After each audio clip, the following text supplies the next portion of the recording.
I want to welcome everyone to our special filming event in the beautiful city of Madison. My name is Ada Zane. I'm the owner of Smart Pathways. This event is hosted by Smart Pathways. Smart Pathways is a developer of educational and technological products for the immigration industry. And we're here with Ms. Phyllis Hatcher. How are you, Ms. Hatcher? I am awesome.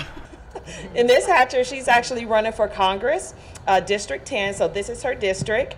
So my first question to you is, how are you? I am awesome. How are you all doing today? But I'm Phyllis Hatcher, and I am your next Congresswoman for District 10. So just a little bit about myself. I am a native of Georgia. I was actually born in one of the most magnificent hospitals in the state of Georgia, in the county of Fulton County, which is what? Grady Memorial Hospital. When it comes to gun safeties is one of the priorities that you want to take to Washington. Mass shootings have become an epidemic. Over the past several years, even the youth are resolving to gun violence to solve their problems. So the question is, are you trying to take our guns away from Americans? And if not, what's your plan for gun reform? Okay. Well, I don't want to take your guns away, but we want to make sure that we have laws in place so when people apply to get them, that the right people are getting them guns. You can actually go to a gun show and just buy a gun without having a background check. You can actually go to Walmart and buy a gun without having a background check. Number one, make sure that we have an age group in place. Number two, make sure that we're doing the proper background checks in the proper places. That's number two. And number three, to make sure that we have the assault weapons not in place where people can actually have access to them easily. There's no reason why we should have an AK-47, because why? We're not in war. There's no reason for a person to be able to go get an AK-47. Now we have deer guns, and I'm not trying to take your guns away. I have friends that are hunters, and they use their rifles to hunt deer. So now we don't want to take your guns away because we have the Second Amendment, right, which protects us so we can have our guns. But we just want to make sure that the guns are put in the right hands. That's all. Are you in agreement with defunding the police? If not, does defunding the police create a worse situation? So should we take away their fundings because they're not doing something right? Or should we add to their fundings so they can get more training to do something right? So which one should we do? Should we add or should we defund? Okay, simple. So no, we shouldn't defund the police. I think that we should add to the police, but they can get the proper training to, to be able to where they would be able to approach people of color. We make sure that we hire and train people that has a passion for people and not just only wearing a badge. So if I'm a person of color and I'm working for the police department, my job is to protect you. So should we hire people that has a discriminatory mindset? No, we shouldn't. We should hire people that really want to be able to protect and serve our community. So no, we shouldn't defund the police. We should add to the police department where they can receive the proper training and then actually be trained so when they approach a person of color that they won't be afraid. What can we do to, for prison reform and dealing with,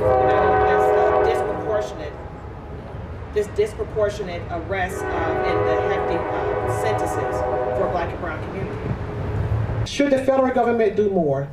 Yes, I really do believe that we should do a little bit more, and simply because criminal justice reform. Okay, so they come back out. They can't get a job simply because they have been in jail for 30 years. And then what happens? They go back to their old self again. So should we put training in place? Yes, I really do think that we should. Because if a person has been locked up for so many years and they come out, how can they be rehabilitated by being locked up? And then if a person come back out to be rehabilitated, so what have they been trained to do? Nothing. So should we have training in place? Yes. We should have technical schools or workshops or something to teach a person how to fill out an application, give them a trade again, where they would be able to enter back into society to live as normal citizens. Let me flip the script on that. So if we have the right to do what we want to with our bodies, mandate vaccinations. A lot of people are not in agreement with mandates. They feel like, this is my body, I don't want to put it in there. What's your thoughts on that? If this is their bodies? Well, you can either choose to live or to die. I think that y'all should be made to get vaccinated, because I want to live, I don't want to die.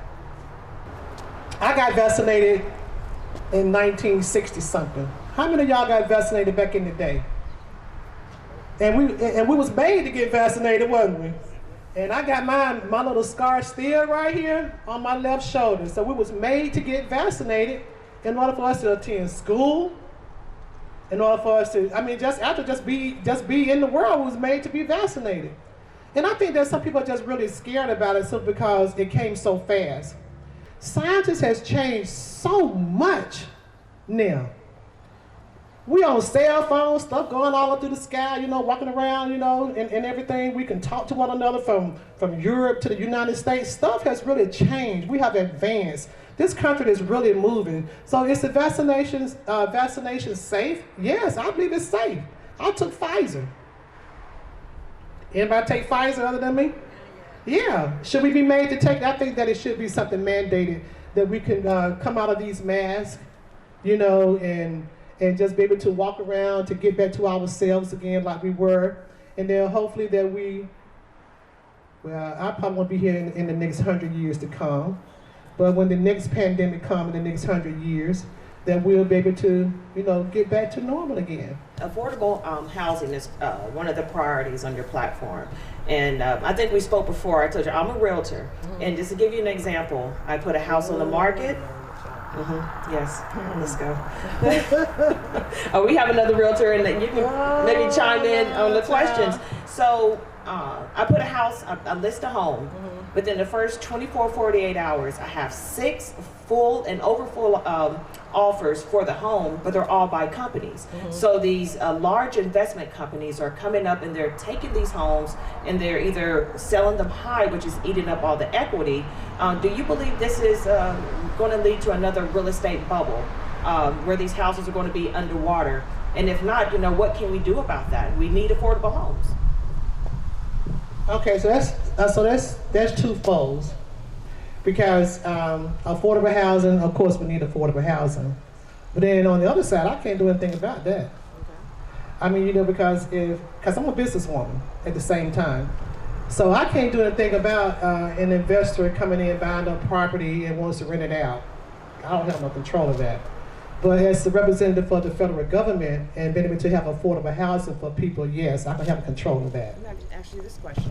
So with the mortgage company, with the mortgage crash of 2008, getting these big balloon mortgages, it was legal to do that. Companies could do that, but it led to a crash. So whether it was sort of legal before and it was, there was no laws against it, are we going with these companies that are coming up and buying these homes so that single families cannot buy, or they're driving up the cost of homes? Is that just because there's no laws, is that something that we should be looking for?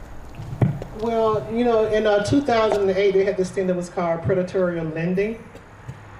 And there was not particular laws in place where banks could give out loans to people. But now, if you're on a $30,000 income a year and you go out and try to buy $1 million house, whose fault is that? Really, whose fault is that?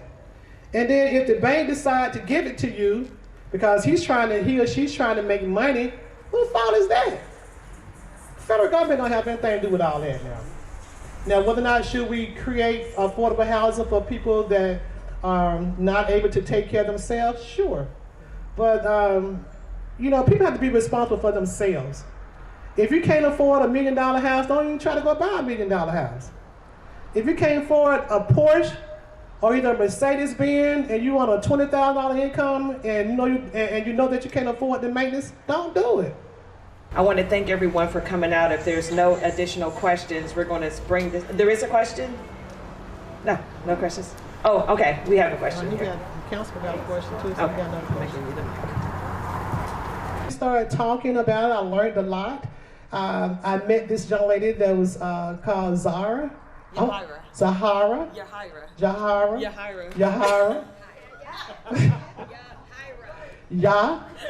Yahira. Miss Lugo.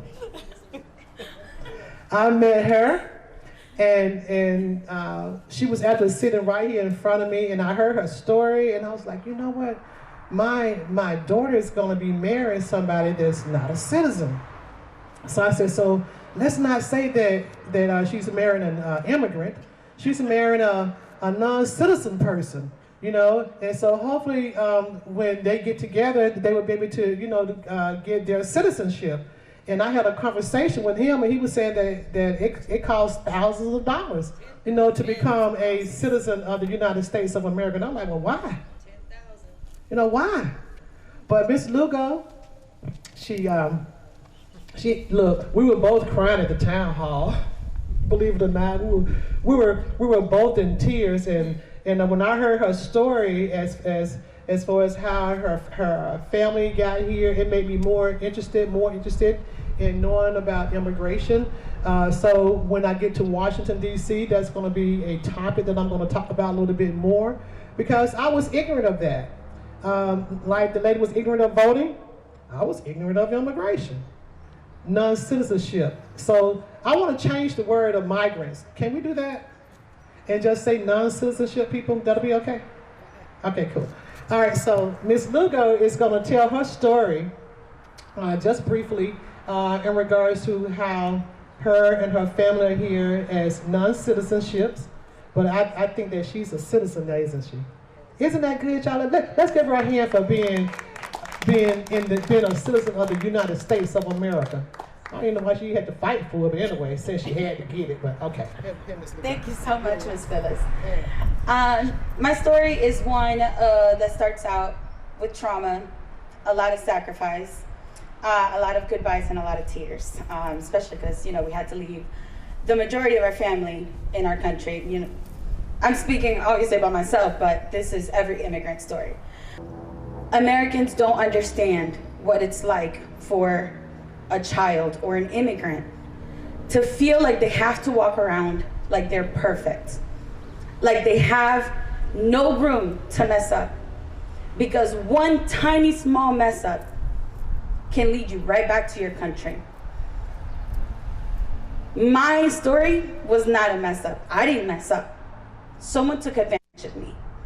I didn't mess up. I didn't make a mistake. I didn't make an error. I walked my straight line like I was supposed to. So why is it that this protection, how we said earlier, protect and serve, I didn't feel that from my community. I didn't feel like I had the support of those in blue that are supposed to protect and serve. I didn't have that privilege. That's the privilege that my parents moved here for, because it's a security that we don't have in our countries. In our countries, the police force are not there to protect and serve. They're not there to look out for us and the citizens. So that's something that you are all born with that I never had. It's the reason why we're in this country, because this country is made with opportunity. We came here wanting the American dream. But I am going to represent the Democrats of the United States in Congress. And I will be that voice. I will be unbought, right? That's right. Y'all know that, right? Yes. I would not be bought. I will speak up, and I will speak out. And I will represent the District 10 of the United States Congress. Thank you so much. I know everybody's in the crowd been holding their questions. If there's anyone that would like to ask Ms. Hatcher a question about anything that she's spoken about, jobs, healthcare, housing, immigration, you know, there's a mic right there. You can just sort of step up and ask your question. I was raised with the idea that if you want to know somebody's values, you look at their calendar, or their date book, we used to call it, right? And you look at their checkbook. And I heard a bit, as you talked about, we can't afford this or we can't afford that, or, you know, the money thing comes up. And the money thing comes up a lot in rural Georgia. But I would propose to you that if our federal budget and our federal tax policies were aligned with our democratic values, that communities should have comfortable housing for working people, and that no family should go through what your family went through with your child who needed health care.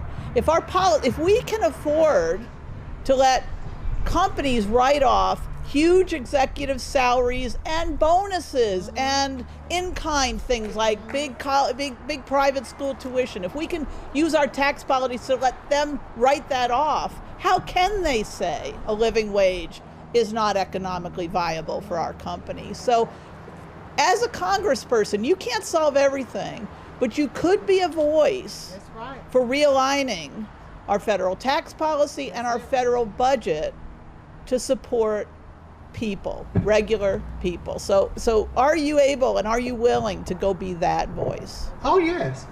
Oh, yeah, most definitely. One thing for sure, I'm not going to Washington, D.C. just to look pretty. That's right. I'm going to Washington, D.C. to work. Because first of all, I have a personal life too. Yeah. Do you think that I would be spending my time out here with you all just to be having some fun? Just to be spending some time? I could have this RV out camping somewhere. I could be laid on Lake Sinclair somewhere fishing. I could be at home in my bed watching TV. But no, you're absolutely right. I'm going to Washington, D.C. to fight for living wages. I'm going to D.C. to fight for affordable housing. I'm going to D.C. to fight for me.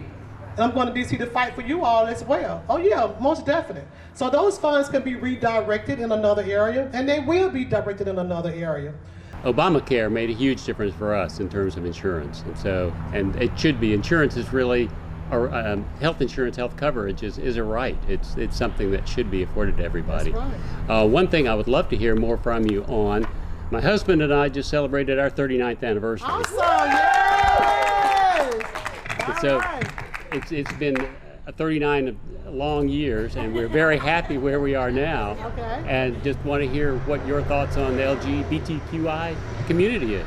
Okay. Well, first of all, do y'all love each other? We do, very all much. All right, then that's all that matters. It is. That's all that matters, as long as y'all love each other and treat each other right. And don't be domestic violence around here on nobody. No. And I support, let me tell you something, I support the people of God. I support, as long as you're doing the right thing and loving each other, I am so good with that. Good. All right? Amen. I was interested in learning more about your life and where you came from, and you've addressed that somewhat. What is your micro business? Well, I own this little store that's called Everything Lemons, Gourmet Lemonade. That's my grandson called it, Gourmet Lemonade. We make different flavors of lemonade with fresh fruits. We have lemon pound cake, lemon layer cake, lemon meringue pie, lemon candy, lemon heads, lemon cookies. Everything is lemons. You on the internet? Yes, we are. And then we're in the process also. We were located in Conyers, Georgia on North Tech Drive, but we're in the process now of moving to this thing that's called New Black Wall Street. You heard of that? Yeah, so hopefully we should be in place probably sometime next month. Good luck on your campaign. I'm going to vote for you. Thank you so much. I would love your support. I want your vote, and I need y'all checks too. And please visit the website, which is hatchersforcongress.com. Thank you everyone for coming out. Ms. Hatcher, thank you so much for your honest answers and your humor. You know, it's refreshing to hear a real voice coming out of a candidate versus, you know, the robotic, you know, policy, this and that, the stats. But, you know, thank you so much for bringing, you know, real answers and answering all the questions. Thank everyone again for coming out. HatcherForCongress.com for if you want to leave a donation, or right here in the back tent is the fastest way. Let's do that today. Thank you everyone for coming out. And everybody enjoy the rest of the day. This absolutely beautiful day.